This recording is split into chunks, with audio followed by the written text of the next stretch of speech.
在生活或工作里，面对那些复杂的决定，明明数据都分析得透透的，结果却还是判断失误，眼看着别人踩着风口赚得盆满钵满，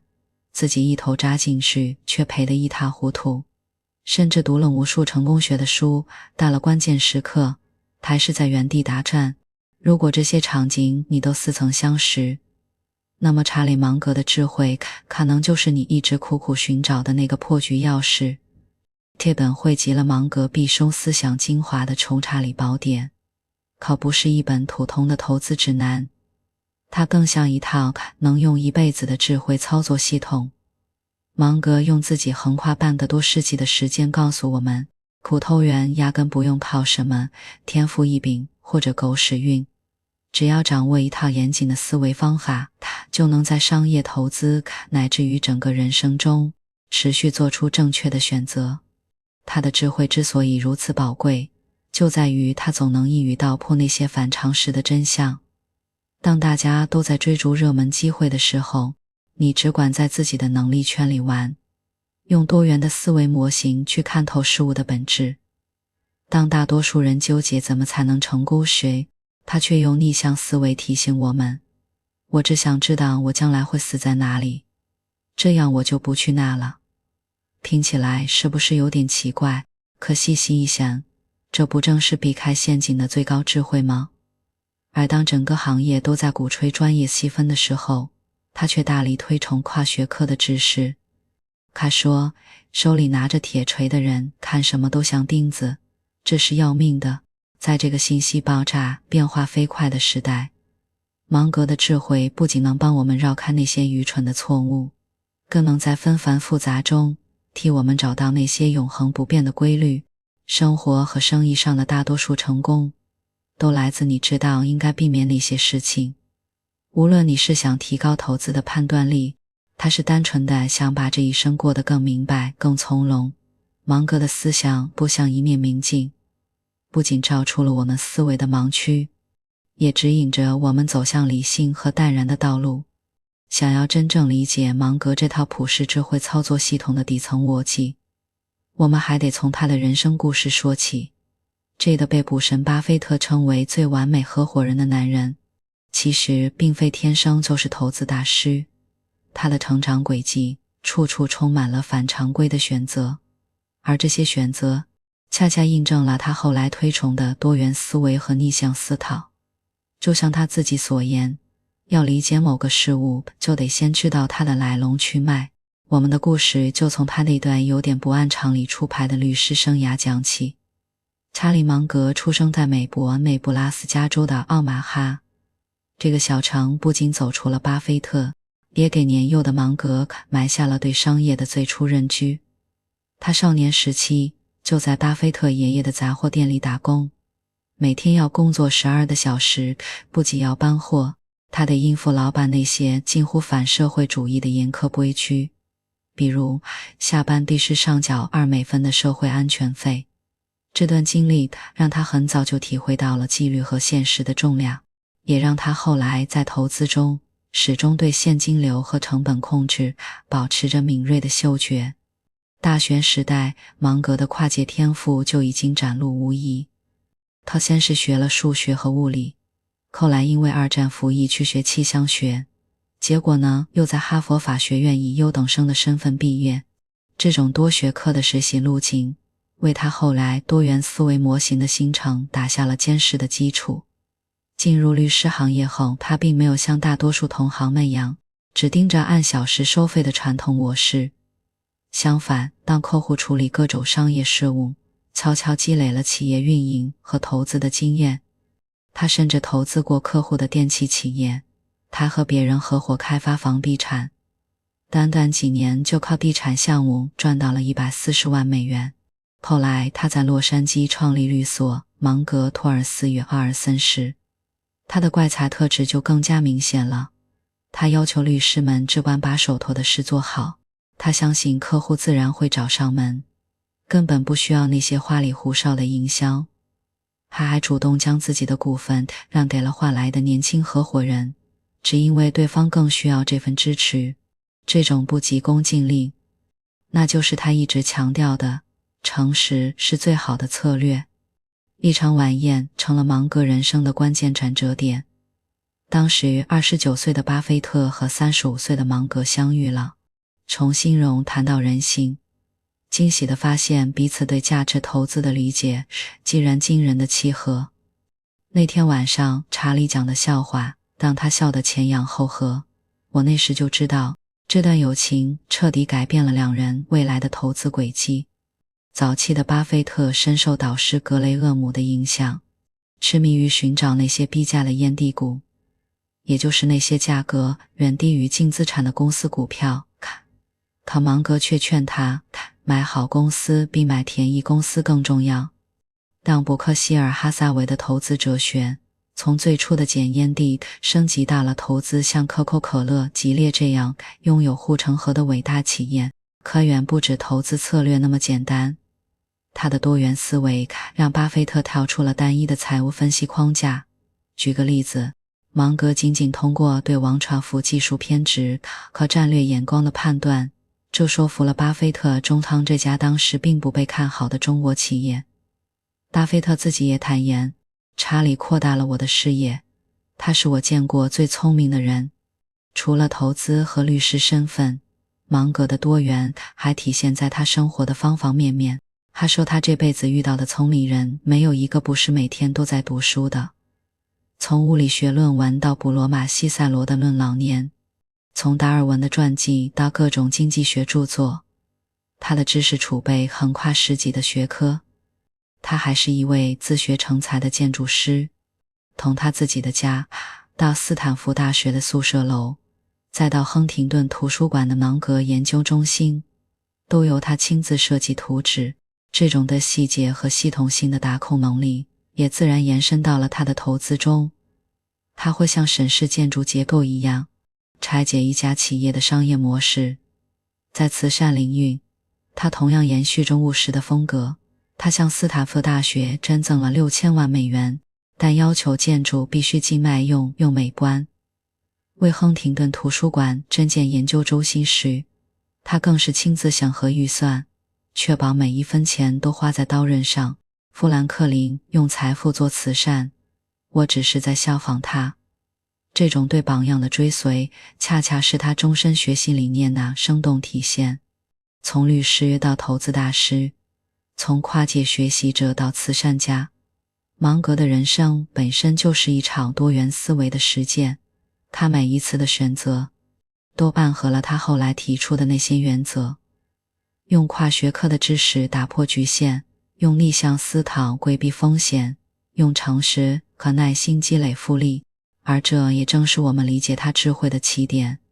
就像他推崇的富兰克林说过的，最能带来幸福的是德行、健康、才能与性情。芒格用一生证明这些品质和智慧远比财富本身更重要。查理·芒格的人生轨迹本身就是一场横跨多学科的实践之旅。他从数学、物理学到法律，从房地产到投资，从未被单一领域的边界所束缚。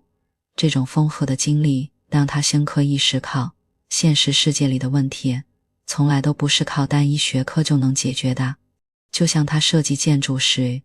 既要考虑结构力学，又要兼顾美学和实用性一样，要解决人生和投资的难题，同样需要一套多元思维工具箱。芒格在书里反复警告我们一种思维误区，在手里拿着铁锤的人看来，世界就像一颗钉子。这是说，一旦人们掌握了某一领域的知识，就会习惯性地用这一种工具去解决所有问题，最终导致判断失真。比如，有些经济学家用复杂的数学模型，却完全忽视了心理学对人类决策的巨大影响。生物学家研究物种进化时，如果忽略了地理和气候因素，也无法完整解释自然选择的逻辑。很多企业管理者仅仅依靠财务报表去判断公司的价值，却完全无视行业大趋势。比如当年诺基亚忽视智能手机浪潮的例子，投资者呢，可能只用市盈率去衡量股票，却看不到品牌互冲和或者管理层的缺陷。最终沦为市场波动的牺牲品。芒格用自己的亲身经历来印证这一点。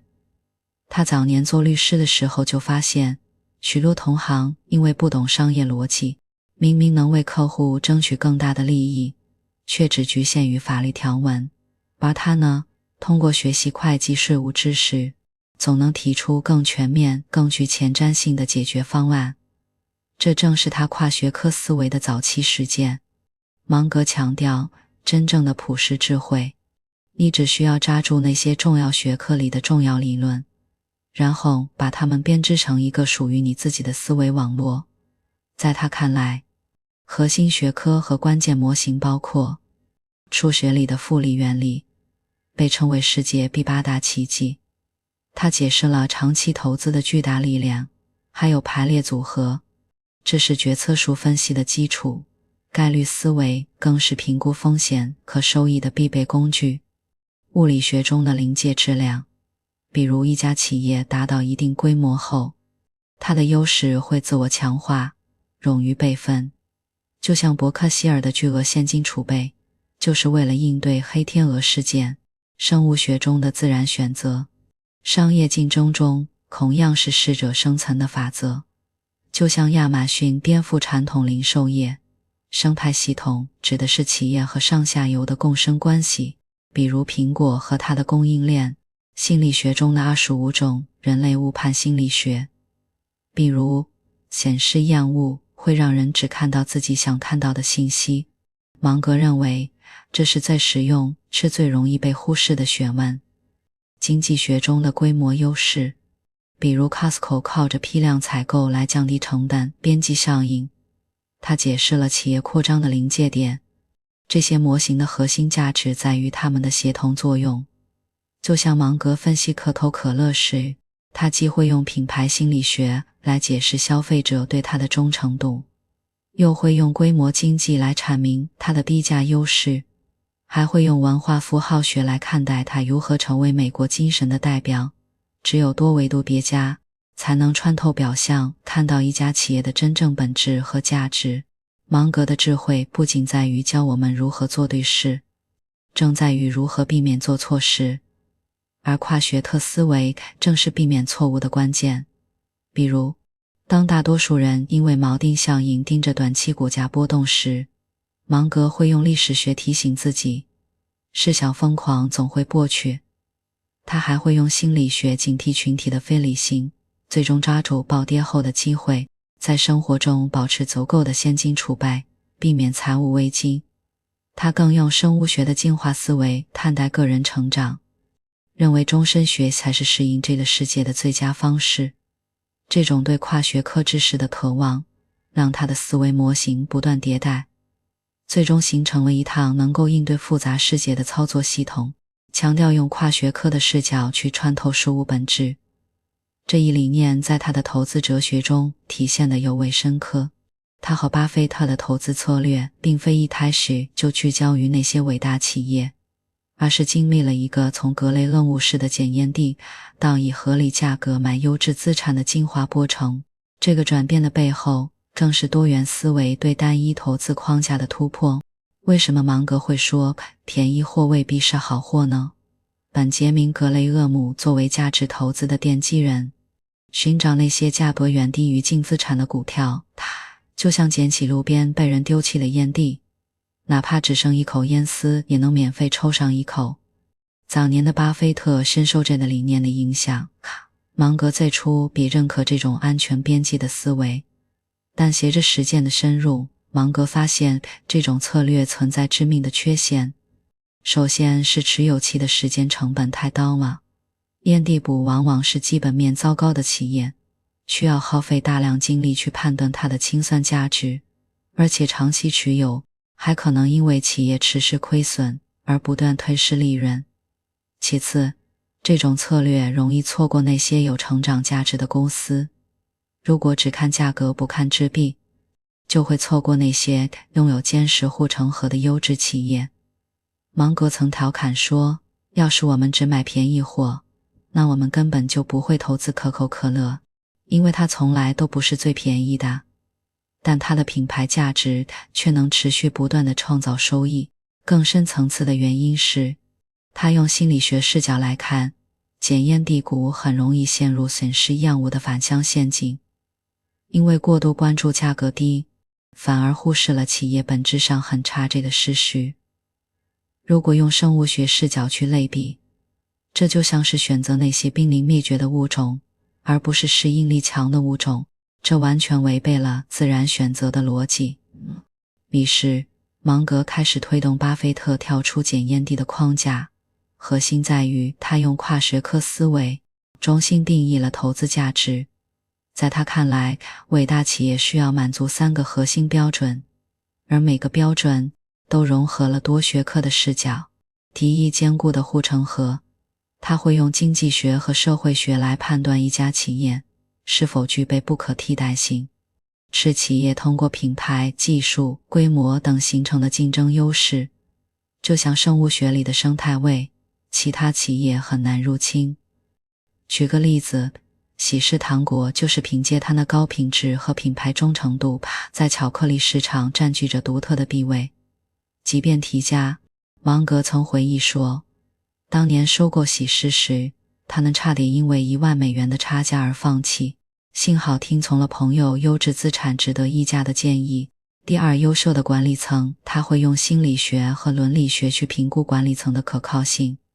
买股票就是买企业的所有权，而管理层是否能干，是否真正为股东着想，这比那些冰冷的财务数据更重要。照心理学分析，诚实的管理层会减少代理成本，比如避免过度扩张，合理分配利润。用伦理学判断，那些把股东利益放在首位的管理者，从长远来看更能抵御各种诱惑。第三，长期的复利主义，他会用数学和历史学来验证复利效应。芒格之所以推崇长期持有伟大企业，本质上就是相信复利的力量，就像数学里利滚利的公式一样。优质企业的盈利会随着时间的推移呈现指数级增长。他以可口可乐为例，从长期来看，它那品牌影响力、全球分销网络带来的增长，远远超过了短期价格波动的影响。但历史学视角则提醒他，那些经历过经济周期、战争、技术变革依然存活下来的企业，往往具有更强的韧性，从未脱离多元思维的根基。他总结的3大原则，至今仍具有巨大的指导意义。第一个原则是坚守能力圈，用自己的认知边界去过滤掉那些不属于你的机会，只投资自己能理解的领域。这正是源于他对铁锤人倾向的警惕。如果你不懂科技股的技术逻辑，那就不要因为市场热潮而盲目跟风。正如他所说，如果你确有能力，你就会清楚自己的边界。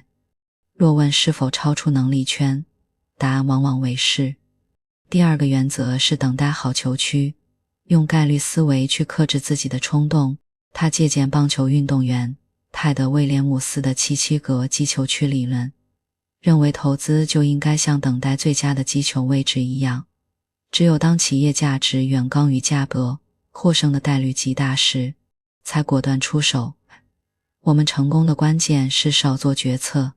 但每次决策都下重注。第三个原则是拒绝虚假安全，用逆向思维去排查风险。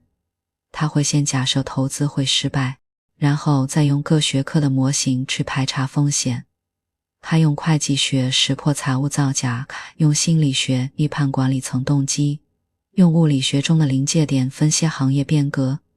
例如，他早年避开互联网狂热，这是通过心理学探穿了群体狂热，用经济学判断出多数企业缺乏真实盈利能力。从检验地到买伟大企业，芒格投资逻辑的进化，本质上是多元思维对单一估值框架的超越。他不否认安全边际的价值，但他更强调用跨学科视角去判断企业的长期生命力。这也正是他对价值投资最大的贡献。投资从来不是简单的算账，它更是对企业本质、原型规律、社会趋势的综合洞察。始终扎根于多元思维，而这种思维方式同样塑造了他的人生哲学。他不追求那些花哨的理论，去用最朴素的原则去应对生活的复杂。这些原则看似简单，却因为融合了跨学科的智慧，正如他在书中所言，生活的很多成功都来自知道应该避免哪些事情。芒格的多元思维并非天生，而是源于他对知识极致的渴望。他曾坦言自己从未在课堂上系统学过化学、经济学或心理学，这些学科的核心原理已经内化成了他的思维工具。他的书单涵盖了各种传记，他从富兰克林·达尔文身上学习思维方式。他阅读科学著作，用物理学中的临界质量来理解事物发展规律。他钻研心理学，剖析人类误判的根源。与已逝的伟人交朋友，能让人站在巨人的肩膀上，少走很多弯路。他反对为了获得知识而实习知识。他强调知识必须被用来应对现实。例如，帕杜西塞罗的《论老年》不仅是为了了解古罗马哲学，更是为了学会如何优雅地面对衰老。这种务实的学习态度让他的知识体系始终服务于生活和投资，争取变得比昨天更聪明一点。他用生物学进化的视角看待自我提升，认为持续学习是适应世界变化的最佳方式。就像自然选择中适者生存的规律，只有不断迭代认知才能不被淘汰。芒格的人生策略深受逆向思维影响，这同样源于他把数学和物理学的思维方式应用到了生活的方方面面。他认为，与其纠结如何成功，不如先搞清楚如何失败，然后坚决避开。他提出了避免痛苦的4条戒律：一、不用化学物质改变心情，也就是要警惕各种成瘾性。2、不妒忌，这种情绪只会消耗自己，毫无益处。3、不怨恨，生活本身已经很艰辛了，何必再给自己塞进怨恨的苦涩。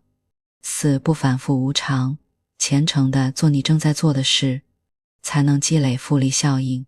芒格崇尚从错误中学习，他会收集各行各业的失败案例，整理成反面清单。例如，他研究企业破产的原因，扎西亚傲慢、懒惰、贪婪是3大主因，便在自己的决策中刻意规避。这种以史为鉴的思维，本质上是用历史学的视角避免重蹈覆辙。他也认为诚实是最好的策略。在他看来，道德品质和长期的成功是密不可分的。这种观点既源于他对富兰克林等先贤的推崇，也来自他对人性的深刻洞察。诚实的人更容易获得他人的信任，从而积累无形的社会资本。芒格常常宁愿自己吃亏。早年做房地产投资时，他曾主动按面值赎回合伙人的债券，即便对方并未要求。和朋友合伙做生意时，他也会让利给更需要的人。他认为短期的利益让步会换来长期的信任回报，拒绝任何灰色地带。他拒绝参与任何表面合规但本质上不公平的事情，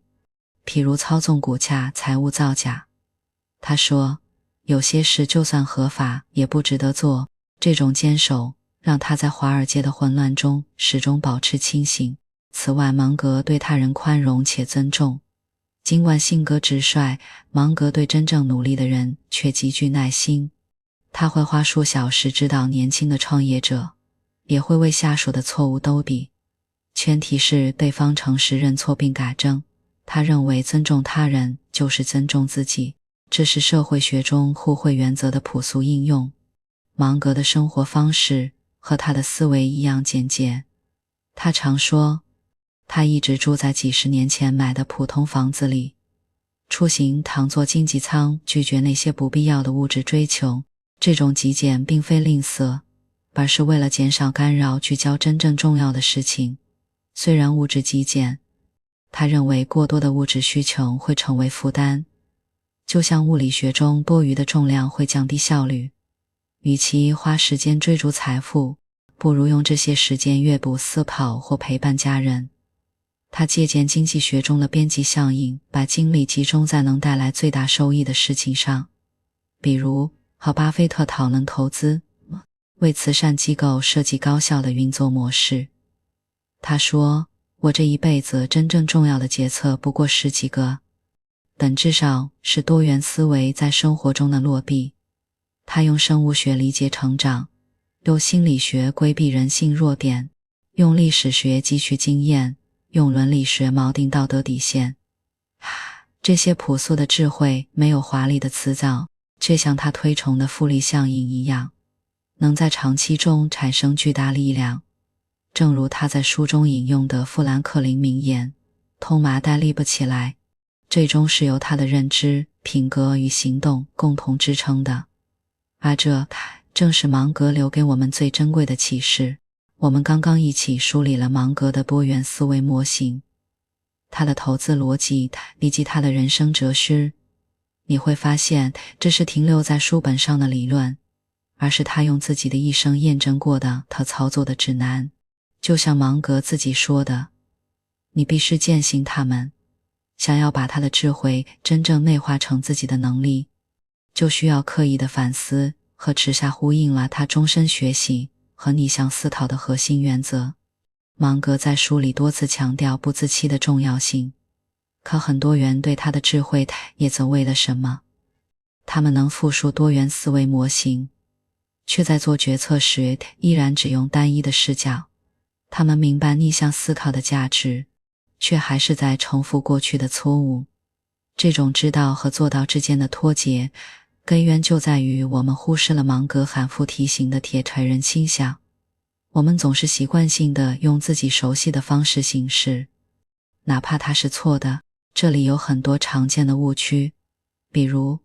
把阅读等同于掌握，以为读完这本书就理解了芒格，却从未用他的思维真正分析过一个问题。逃避不舒服的思考，多元思维要求跨界整合知识，甚多人因为嫌麻烦而放弃，退回到单一思维的舒适区，忽视微小的错误。如果不纠正小错误，大错误就会找上门。但多数人对自己思维的偏误视而不见，比如因为损失厌恶，过早卖出优质股票，却归咎于运气不好。芒格推崇检查清单，这最初源自航空业的安全机制。这个工具同样适用于内化他的智慧。你可以为自己建立2份清单，定期对照反思。第一份是思维偏误清单，列出芒格提到的25种人类误判心理学，比如确认偏误、锚定效应，每天记录自己是否中招，例如今天是否因为从众心理跟风买了热门产品，做决策时是否忽略了反面证据。第二份是原则践行清单，侦查自己的行动是否一致，比如是否坚守了能力圈，是否投资了自己完全不懂的领域，是否做到了耐心等待好球区，是否每天进步一点点，今天学到了哪个新领域的知识点。这种清单法本质上是用外部工具来对抗人性的懒惰。正如芒格所说，优秀的飞行员即使经验丰富，也不会跳过检查清单。芒格的智慧如同复利，需要通过持续的小行动来积累效应。下面有3个你可以立即开始践行的练习。练习1，每周1次，用多元模型分析一个日常问题。选择一个你熟悉的事物，比如一家餐馆、一款 APP， 尝试用至少3个不同学科的成功或失败。用心理学探它满足了人们对第三空间的社交需求，用经济学探它通过规模采购降低成本，用社会学探它的品牌如何成为都市生活的符号。这个练习能帮你打破单一思维，逐渐养成跨界联想的习惯。练习2，每月1次逆向思考，复盘一件失败的事。回忆一件你近期犯过的失误，比如投资亏损、决策失误。用芒格避免失败的思路追问，这件事的死亡原因是什么？比如是否因为过度自信，忽视了风险。哪些原则能避免类似的错误？比如坚守能力圈，重视反面证据，从失败中学习比从成功中学习更有效。这种复盘能帮你把错误转化为宝贵的经验。练习3：长期坚持，建立芒格式阅读清单。芒格的智慧源于广泛的阅读，你可以模仿他的书单结构，传记来，比如富兰克林自传、爱因斯坦传，从伟人的思维方式中汲取灵感。科学与心理学类，比如思考快与慢、物种起源、庞氏多元思维的基础。商业与投资类，比如聪明的投资者、巴菲特致股东的信，结合实践去理解理论，关键是带着问题去阅读。比如读心理学时刻意寻找那些能解释你自己决策偏误的理论。芒格从不要求你一次性做到完美，他自己也承认这辈子犯过很多错，需要你接受，进步是渐进的。允许自己慢一点，不必急于掌握所有思维模型，可以先吃透最核心的几个。比如复利逆向思考、误判心理学，把纠错当成常态，就像芒格那样，常常破坏自己最爱的观念，摒弃审视并修正自己的思维。这不是否定自己，而是进化，就像复利效应需要时间一样，思维的转变也需要积累。如果你能坚持1年的刻意练习，你会发现自己看问题的角度已然全然不同。芒格的智慧不是给我们提供标准答案，而是帮我们找到属于自己答案的工具。他用一生证明，普通人无需天赋异禀，只要通过多元思考、逆向规避和终身践行，就能在复杂的世界中活得清醒而从容。正如他在书中引用的那句，我的剑，愿你我都能接过这把智慧之剑，在自己的人生中既避开陷阱，也牢牢抓住属于自己的好球区。